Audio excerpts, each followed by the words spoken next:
Hey, we have another clan spotlight here on Hunt again.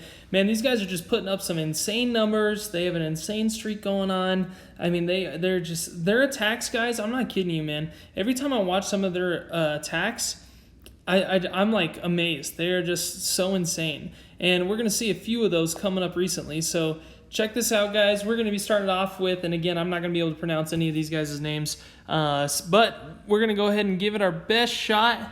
And starting it off, we have attacker number 9, and he's going to be doing a queen charge Lalo. Now, he's going to be using wall breakers for this queen charge. I saw some queen charges in this war. It blew my mind, guys. It absolutely blew my mind. Again, he's using a simple minion to funnel. How OP is that? I mean, the smallest funnel, the smallest troop in the game almost to funnel, and it's done. I mean, just beautiful. Pulls the enemy CC. He chose to wall break through this 1 o'clock center compartment, and then it's going to give access to that Eagle Artillery because it is a 2-tile moat.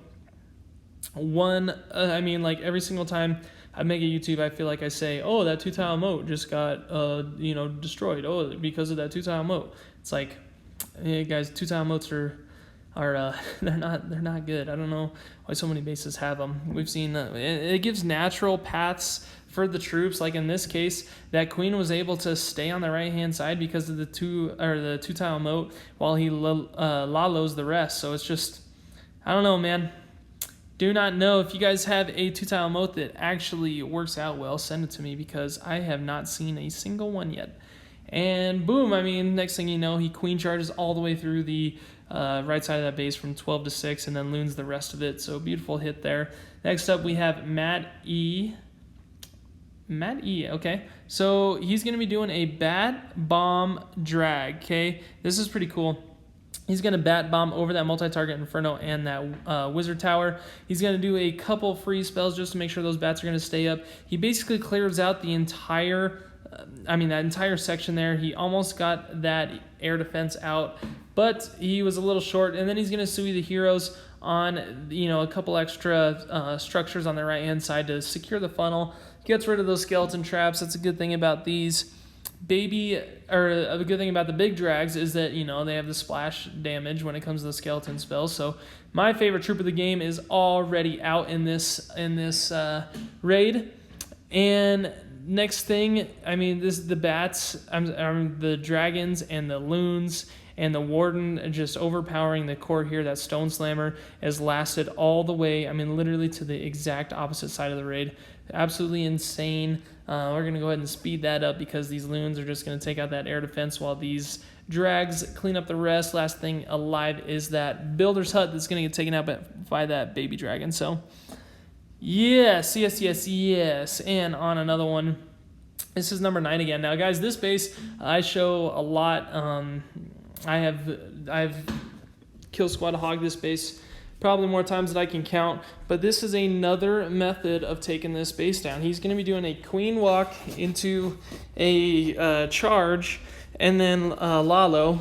He's going to rage that queen up to get rid of the defending barbarian king.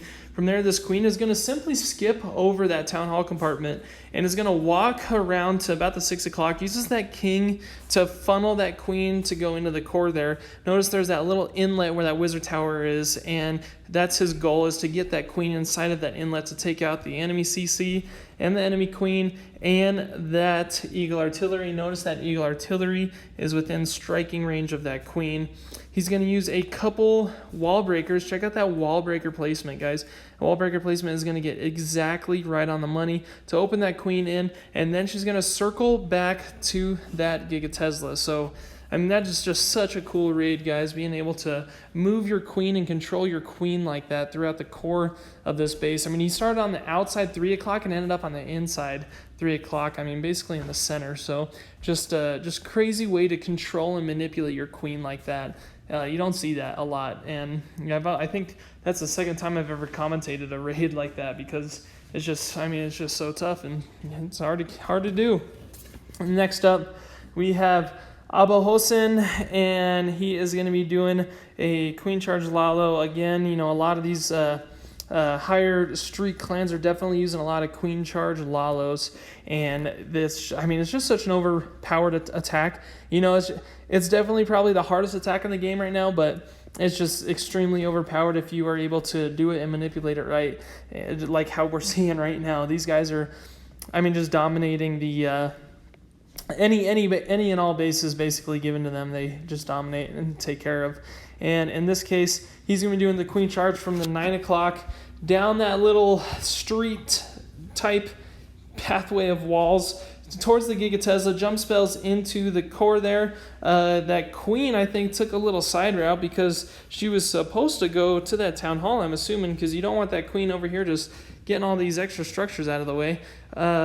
You know, save the loons and then clean up minions for that. But this Queen ends up making it around, taking it out enough defenses to where the loons are going to go straight to that Giga Tesla, use the Warden's ability over the Giga Tesla, and then that Queen meets up at that Barbarian King, eventually gets taken out, and then the cleanup troops secure the triple. But yeah, you know, even when things don't go according to plan, adapt and overcome. Make it so that, you know, you are going to get that triple just by placing some extra cleanup troops, extra funnel troops, etc.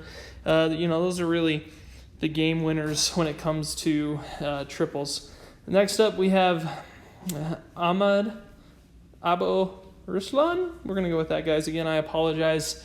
You know, I'm just say it, I apologize. He's going to be doing a Queen Charge into the 3 o'clock. Gets that defending Archer Queen out of the way really quick, then is going to target the enemy CC. Enemy CC goes down extremely quick. He's going to move that Queen into the core even more, uses her ability pretty early just because there was a lot of damage getting down on her, uses that jump spell into the core. After that defending Warden gets taken out, it's pretty safe to say that Queen's going to stay alive for a bit longer until he deploys the Hogs. Once those Hogs start moving through the core, the Expos were distracted by the Queen for a little bit. Then the Hogs just simply push through the straight pathway all the way across to that Giga Tesla. I mean, they had a very easy path and plenty of Hogs, Warden's ability, heal spells, etc. to get them through that. And, you know, these cleanup party whiz troops with a few goblins, minions, are going to finish that cleanup. Again, guys, some of the best attacks that I've ever seen are coming from this clan. They're definitely on the watch list because, I mean, these guys, I'm not kidding you. It's a pleasure to stream and commentate on these attacks. Now, there's one attack coming up. Man, it's freaking phenomenal. I think it might be this one. We'll see. Actually, I think it is this one. So notice he is starting the King off at the 3 o'clock to keep that Queen funneled into the core there. He's going to double wall break into there. Now check this out, guys. This is a never before seen strat. At least I have never before seen it. He sends a ton of wall breakers into the core. Use the Warden's ability. So those wall breakers are going to stay alive. Did you guys watch that? Slow-mo that down when you guys get a chance. That was so OP. It's phenomenal. I'm in shock. This is crazy. You Warden ability those wall breakers to make it all the way to that Giga Tesla compartment. How overpowered is that, guys? I'm not kidding you. That is just phenomenal. That is insane. Yeah, so anyway, and then the loons just, you know, started the 12 o'clock go around. They have basically one row of defenses around the majority of this base. The only kind of defense struggle is down in this corner where there's a multi-target Inferno, a couple air defenses, etc. But this Queen still has her ability. He still has a haste spell, and it's just going to swag haste and a rage and the Queen's ability. What an overpowered attack. That, I mean, raged Warden ability wall breakers to get deeper into the core. How insane is that?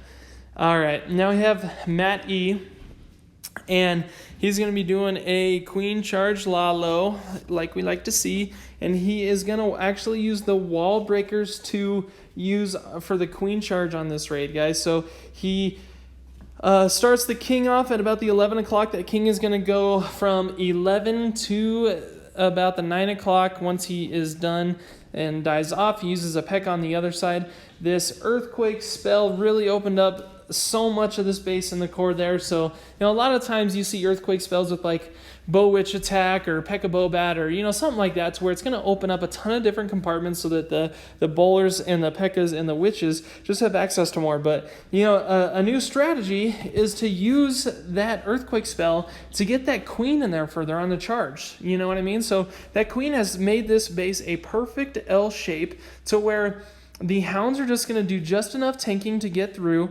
Eventually they pop, obviously, and these hounds are actually going to clean up on those skeleton traps and all the trash structures around. One of the biggest things that they take out is that Barbarian King in the core, because you don't want to do a time fail.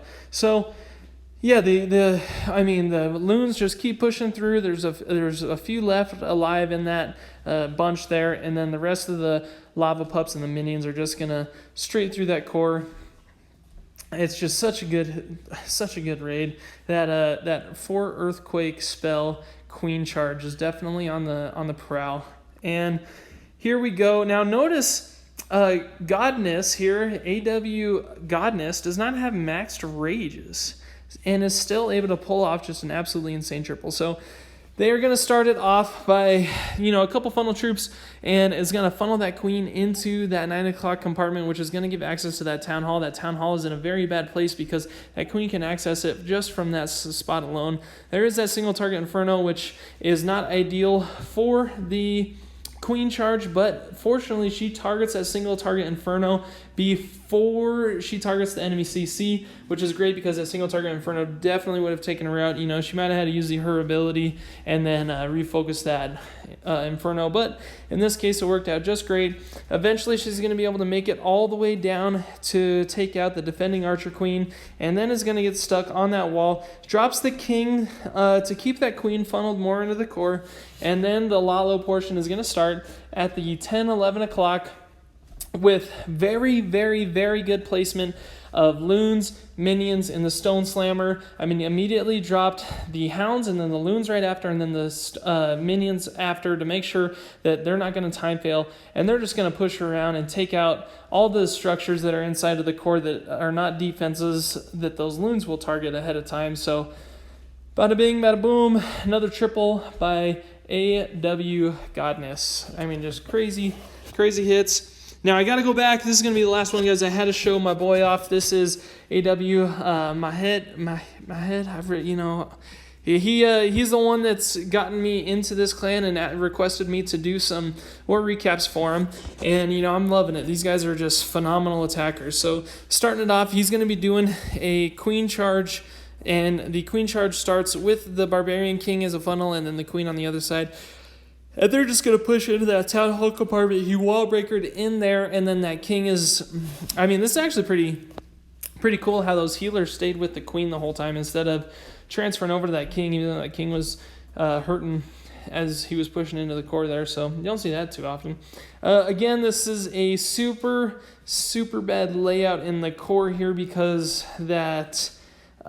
queen is going to be able to get taken out the enemy CC, and then a simple jump spell to get that Eagle Artillery. Now, again, guys, there is that 2-tile moat around the other side, so these loons are going to have a very narrow and easy pathway to go around.